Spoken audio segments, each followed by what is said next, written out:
नमस्कार, स्वागत है आपका आरटी हलचल में और मैं हूं आपके साथ फाल्गुनी सोनी लेकर जिले के तरोताज़ा हालात। चलिए सबसे पहले नजर डालते हैं आज की हेडलाइंस पर। घाघरला में अतिक्रमणकारियों ने करीब 25 पुलिस और वन कर्मियों पर तीर गोफन से किया हमला। बेरिया फाटे के पास निर्माणाधीन होटल में संदिग्ध अवस्था में युवक की मिली लाश।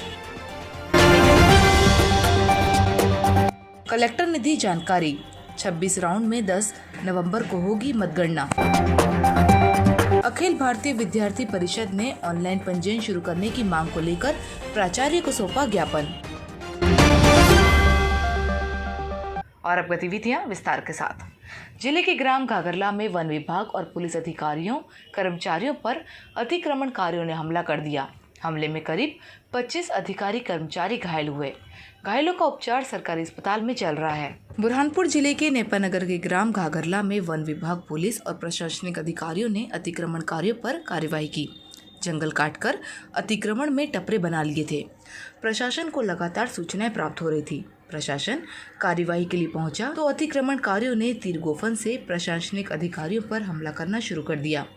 हमले में करीब 25 वन विभाग के कर्मचारी और पुलिस अधिकारी कर्मचारी घायल हुए, जिनको उपचार के लिए सरकारी अस्पताल पहुंचाया गया, जहां उनका उपचार जारी है। प्राप्त जानकारी के अनुसार कलेक्टर के निर्देश पर अतिक्रमणकारियों को हटाने के लिए प्रशासनिक अमला पहुंचा था। अतिक्रमणकारियों ने हमला करना शुरू कर दिया, जिसमें प्रशासनिक अधिकारी घायल हुए। पुलिस अधीक्षक राहुल कुमार लोधा ने बताया कि अतिक्रमणकारियों पर पुलिस और वन विभाग का अमला कार्यवाही के लिए पहुंचा था, तो अतिक्रमणकारियों ने हमला कर दिया और तोड़फोड़ भी की है। सख्ती से कार्यवाही करने की बात कही गई। 2-3 महीनों से घाघरला के जंगलों में बाहर के जिलों से आए अतिक्रमणकारी घुसे हुए थे, जिनको बाहर निकालने के लिए कलेक्टर साहब के आदेश के अनुसार मुहिम रखी गई थी, जिसमें वन विभाग, पुलिस विभाग और राजस्व विभाग तीनों संयुक्त रूप से घाघरला के जंगलों में गया था। हम जैसे ही वहाँ पर जंगल में गए, अतिक्रमणकारी केकड़े पर चढ़कर गोफन और तीरों से हम पर हमला कर दिया, जिसमें हम पुलिस विभाग और राजस्व और वन विभाग के कर्मचारी गंभीर रूप से घायल हुए। इसमें आज सुबह से अतिक्रमणकारियों के खिलाफ में वन विभाग की तरफ से लगभग 150 के आसपास कर्मचारी, पुलिस विभाग की तरफ से कुछ कर्मचारी और राजस्व विभाग की तरफ से एसडीएम वगैरह, इन सब लोगों के द्वारा अतिक्रमणकारियों के खिलाफ में कार्रवाई स्टार्ट की गई थी, जिसके अंदर जो 3 टेकड़ियाँ हैं उसमें से एक टेकड़ी पर जो अतिक्रमणकारी है उनको हटाने के लिए शुरुआत की गई, जिसमें सक्सेसफुली वहाँ पर जो है जितने भी उनका अतिक्रमण किया हुआ था वो पूरा के पूरा अतिक्रमण वहाँ से हटाया भी गया है। उसके बाद में अतिक्रमण हटाने के बाद में कुछ पथराव वगैरह वहाँ पर स्टार्ट हुआ था, जिसके अंदर जो है कुछ लोगों को चोटें भी आई है और अब उसके ऊपर भी हम लोग जो है वो अलग से मुकदमा पंजीबद्ध करके कार्रवाई करवाएंगे।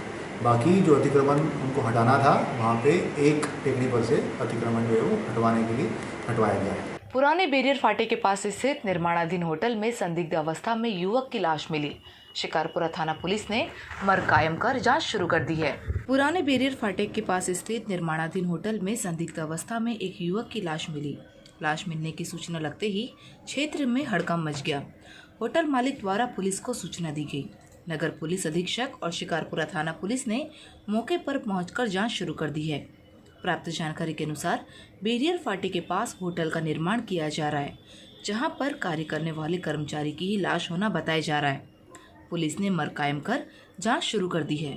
यार ये कि नव निर्माण कार्य चल रहा है यहाँ पर, एक हॉलीडे होटल के नाम से मिस्टर ये कुमावत जी की है, ये अपने जोशी जी की। इसमें एक डेड बॉडी काम करने वाले की डेथ हो गई है। सूरज फूल सिंह 30 वर्ष इंदौर का रहने वाला है। उसके साथ में और भी मजदूर लोग काम करते हैं। तो सवेरे सूचना मिली कि ये साहब ने सब खबर ले ली, तो यहाँ पर देखने आए। अभी तो उसकी डेथ हो गई है, उसको चोटें भी आई है। अब गिरने पड़ने से ये कैसे आई है वो तो पीएम रिपोर्ट में बताई जाएगी। नेपानगर उपचुनाव की मतगणना 10 नवंबर की सुबह 8 बजे शुरू होगी। मतगणना 26 राउंड में पूरी होगी। नेपानगर उपचुनाव की मतगणना 10 नवंबर की सुबह 8 बजे से शुरू होगी। इसके लिए प्रशासनिक तैयारी चल रही है। मतगणना के लिए इस बार 3 कमरों में व्यवस्था की गई। 2 कमरों में कंट्रोल यूनिट के मतों की गणना के लिए 7-7 टेबल होंगे। तीसरे में पोस्टल बैलेट और वीवीपैट के मत गिने जाएंगे। कोरोना संक्रमण के बीच इस बार प्रशासन निर्वाचन आयोग की गाइडलाइन के अनुसार काम कर रहा है। कलेक्टर प्रवीण सिंह ने बताया कि नेपानगर उपचुनाव की मतगणना 26 राउंड में पूरी होगी। 25 राउंड में सभी 24 टेबल पर कंट्रोल यूनिट के मत गिने जाएंगे। आखिरी राउंड में टेबल क्रमांक 1 और 2 पर ही मतों की गणना होगी। तीसरे कक्ष में सभी पोस्टल बैलेट और चिन्हित की गई 5 वीवीपैट मशीनों की पर्चियां गिनकर कंट्रोल यूनिट के मतों से उनका सत्यापन होगा। यहाँ सशस्त्र बल की निगरानी में कंट्रोल यूनिट रखे गए हैं। ये पॉलिटेक्निक कॉलेज में मतगणना जो है 10 तारीख को होना है। प्रातः 8 बजे से मतगणना स्टार्ट होगी। सबसे पहले जो है पोस्टल बैलेट्स की गणना होगी और उसके आधे घंटे बाद में ईवीएम मशीन से गणना चालू हो जाएगी। मतगणना जो है वो उसके लिए 3 हॉल हम लोग काम में ले रहे हैं। 2 हॉल्स में 14 टेबल रहेगी जहाँ पर ईवीएम मतलब सीयू से काउंटिंग होगी और 1 हॉल में पोस्टल बैलेट की काउंटिंग होगी। तो कुल मिलाकर 3 मतगणना हॉलों में ये रहेगा। पोस्टल बैलेट के लिए हम लोगों ने 2 टेबल लगाई है और 14 टेबल हम लोगों ने सीयू की काउंटिंग के लिए लगाई है। 26 राउंड मतगणना का दौर चलेगा और 26 राउंड के बाद जो है मतगणना के परिणाम जो है उसमें जो अभ्यर्थी जीतेगा उनको निर्धारित प्रारूप में उनका विनिंग सर्टिफिकेट दिया जाएगा। अखिल भारतीय विद्यार्थी परिषद के युवाओं ने सेवा सदन कॉलेज पहुंचकर उच्च शिक्षा मंत्री के नाम प्राचार्य को ज्ञापन सौंपा और ऑनलाइन पंजीयन शुरू करने की मांग की। अखिल भारतीय विद्यार्थी परिषद के युवाओं ने आज शनिवार स्थित सेवा सदन महाविद्यालय पहुंचकर उच्च शिक्षा मंत्री के नाम महाविद्यालय के प्राचार्य को ज्ञापन सौंपा। छात्रों के ऑनलाइन पंजीयन शुरू करने और सीटों में वृद्धि करने की मांग की गई। अखिल भारतीय विद्यार्थी परिषद के जिला आंदोलन प्रमुख ऋषभ ठाकुर ने जानकारी देते हुए बताया कि विद्यार्थियों का पंजीयन नहीं हो पाया है, जिसको लेकर ऑनलाइन पंजीयन शुरू करना चाहिए ताकि विद्यार्थी पंजीयन करा सके। साथ ही सभी कॉलेजों में सीटों की भी वृद्धि होना चाहिए। इस दौरान सौरभ परिवाले सहित अखिल भारतीय विद्यार्थी परिषद के पदाधिकारी मौजूद थे। छात्रों का ऑनलाइन पंजीयन लिंक चालू करवाने के लिए और सीट वृद्धि के लिए ज्ञापन दिया जा रहा है अखिल भारतीय विद्यार्थी परिषद द्वारा। कहाँ पहुँचे हो आज, काम दे रहे हो? सेवा सदन महाविद्यालय में उच्च शिक्षा मंत्री के नाम प्राचार्य महोदय को ज्ञापन सौंपा जाएगा। नया मोहल्ला क्षेत्र में पुरानी रंजिश के चलते चचेरे भाई ने भाई पर लट्ठे से हमला कर उसे घायल कर दिया, जिसका उपचार सरकारी अस्पताल में चल रहा है। शहर के नया मोहल्ला क्षेत्र में पुरानी रंजिश के चलते चचेरे भाई ने भाई पर लट्ठे से हमला कर घायल कर दिया। घायल को परिजनों की सहायता से उपचार के लिए जिला अस्पताल पहुंचाया गया, जहां उसका उपचार जारी है। प्राप्त जानकारी के अनुसार नया मोहल्ला निवासी चीकू पासी पर चचेरे भाई तोताराम ने लट्ठे से हमला कर घायल कर दिया, जिससे चीकू को सिर, हाथ, पैर में चोट आई है, जिसका उपचार सरकारी अस्पताल में चल रहा है। चीकू ने इसकी शिकायत शिकारपुरे थाने में की है।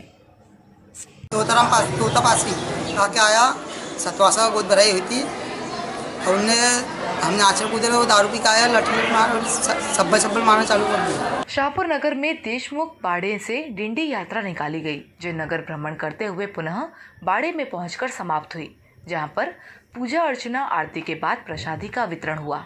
शाहपुर नगर में कई वर्षों से परंपरा के अनुसार कार्तिक मास में डिंडी सोहंडा का आयोजन किया जा रहा है। देशमुख बाड़े से श्री विठल भक्त भजनी मंडल द्वारा प्रतिदिन डिंडी यात्रा सुबह 4 बजे निकाली जा रही है, जो नगर भ्रमण कर पुनः मंदिर में पहुंचकर समाप्त हो रही है। ग्रामीणों द्वारा पूजा अर्चना के साथ ही डिंडी का स्वागत किया जा रहा है।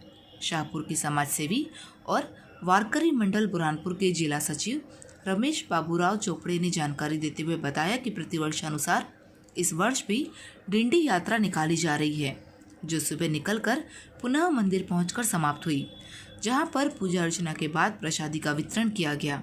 ग्राम बड़जीरी के पास मोटरसाइकिल चालक को कार ने टक्कर मार दी, जिसमें मोटरसाइकिल चालक गंभीर रूप से घायल हो गया, जिसके सिर, हाथ, पैर में चोट आई है। जिले के ग्राम बड़जीरी के पास मोटरसाइकिल चालक को कार ने टक्कर मार दी, जिसमें मोटरसाइकिल चालक गंभीर रूप से घायल हो गया। घायल को राहगीरों की मदद से उपचार के लिए सरकारी अस्पताल पहुंचाया गया, जहां उसका उपचार जारी है। प्राप्त जानकारी के अनुसार ग्राम बड़जीरी निवासी राजेंद्र चौहान उम्र 50 वर्ष बुरहानपुर से खेती का सामान खरीद कर घर जा रहा था कि बड़जीरी के पास ही सामने से आ रही अज्ञात कार ने टक्कर मार दी, जिससे राजेंद्र के सिर, हाथ, पैर में चोट आई है। जिसका उपचार सरकारी अस्पताल में चल रहा है। छत्रपति शिवाजी महाराज राष्ट्रीय स्मारक समिति नई दिल्ली शाखा बुरहानपुर द्वारा रेलवे स्टेशन पर सैनिटाइजर और मास्क का निःशुल्क अधिकारियों कर्मचारियों को वितरण किया गया। छत्रपति शिवाजी महाराज राष्ट्रीय स्मारक समिति नई दिल्ली शाखा बुरहानपुर द्वारा बुरहानपुर रेलवे स्टेशन पर स्टेशन मास्टर, रेलवे कर्मचारी, सफाई कर्मचारियों, जीआरपी पुलिस, आरपीएफ पुलिस के पेंशनधारी कर्मचारियों को निःशुल्क मास्क और सैनिटाइजर का निःशुल्क वितरण किया गया। वैश्विक महामारी कोविड-19 से सुरक्षित रहने के लिए संस्था द्वारा मास्क का वितरण किया गया। शासकीय उच्चतर माध्यमिक विद्यालय लालबाग में भी शिक्षक और कर्मचारियों को निःशुल्क मास्क और सैनिटाइजर का वितरण किया गया। इस अवसर पर राष्ट्रीय सेक्रेटरी विजय नवल पाटिल, मध्य प्रदेश प्रभारी सुनील गरड़, योगेश पाटिल, संजय पवार मौजूद थे। यहाँ पर मतलब कोरोना काल में सभी लोगों की जान माल की सुरक्षा के दृष्टिगत रखते हुए छत्रपति शिवाजी स्मारक ट्रस्ट द्वारा यहाँ रेलवे पेंशनधारियों और सभी सम्माननीय नागरिकों को या उपस्थित सम्मानीय नागरिकों को संस्था द्वारा समिति द्वारा निःशुल्क सैनिटाइजर तथा मास्क का वितरण किया गया। जिले के ग्राम धामन गांव में स्थित शासकीय होम्योपैथिक औषधालय का आज जिला अधिकारी ने निरीक्षण किया। निरीक्षण के दौरान अस्पताल बंद नजर आया। अधिकारी ने डॉक्टर पर कार्यवाही की बात कही। जिले के ग्राम धामन गांव में स्थित शासकीय होम्योपैथी औषधालय का आज जिलाधिकारी द्वारा निरीक्षण किया गया। निरीक्षण के दौरान अस्पताल बंद नजर आया। अस्पताल बंद होने पर जिलाधिकारी ने ड्यूटी पर नहीं आने वाले अधिकारी को नोटिस देने की बात कही। जिलाधिकारी ने बताया कि आज मैं हॉस्पिटल का निरीक्षण करने के लिए गांव आया था, लेकिन समय पर दवाखाना खुला नहीं मिला। लगभग उस वक्त 10:15 बज रहे थे और डिस्पेंसरी का जो समय है वो 8:30 से 12:30 है और 2 से 4 है। तो मुझे डिस्पेंसरी मिली बंद और मैंने जब यहाँ लोगों से थोड़ी जानकारी निकालना चाहा तो लोगों ने कहा कि भाई वो रोज़ आते हैं। ठीक है, लेकिन मेरा कहना यह है कि वो रोज़ आए लेकिन समय पर आना चाहिए। जो समय होता है वो होना चाहिए। क्या होता है, पालन करना जरूरी है कोई भी चीज़ का। आना जाना एक अलग बात है। एक व्यक्ति है वो कह रहा है मैं रोज़ आता हूँ लेकिन वो 2 बजे आ रहा है, तो वो कोई औचित्य नहीं है 2 बजे का। आपको समय दिया शासन ने खोलने का, वो एक समय होता है। अब ये जो आज ये मेरे यहाँ निरीक्षण के दौरान ये नहीं आए हैं, तो अब मैं इनको आज चेतावनी पत्र दे के आगे की कार्रवाई जो उचित कार्रवाई होगी वो करें। और अब वक्त हो चुका है आपसे विदा लेने का। जाते जाते डालते नजर आज की हेडलाइंस पर। घाघरला में अतिक्रमणकारियों ने करीब 25 पुलिस और वन कर्मियों पर तीर गोफन से किया हमला। पीरिया फाटे के पास निर्माणाधीन होटल में संदिग्ध अवस्था में युवक की मिली लाश। कलेक्टर ने दी जानकारी, 26 राउंड में 10 नवंबर को होगी मतगणना। अखिल भारतीय विद्यार्थी परिषद ने ऑनलाइन पंजीयन शुरू करने की मांग को लेकर प्राचार्य को सौंपा ज्ञापन। तो कल फिर होगी आपसे मुलाकात जिले की ताज़ा गतिविधियों के साथ। तब तक के लिए आरटी हलचल की पूरी टीम और मुझे दीजिए इजाजत। नमस्कार।